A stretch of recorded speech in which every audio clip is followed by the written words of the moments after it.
When we run our tests, we've seen that we can change past, xfailed, and the icons.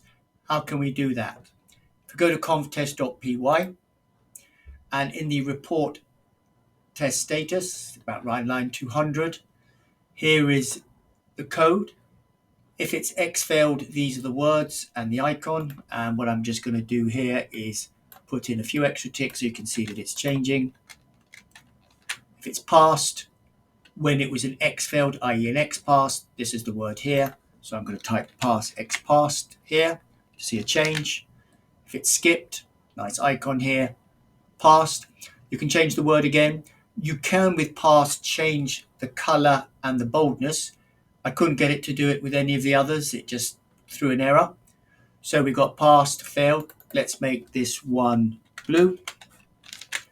So now if you run our report again,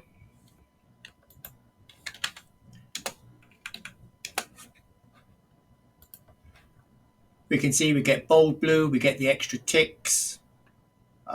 Yeah, that's how you change this level here in the conftest.py in this section in the report status. I'm going to undo that,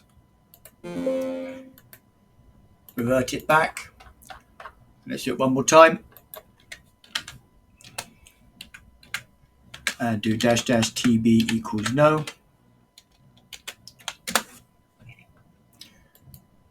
And now you see it's back to where it was. So that's that line. A bit like PyTest Sugar, you can customize it here. That is how we customize the test status output. That's the end of this video.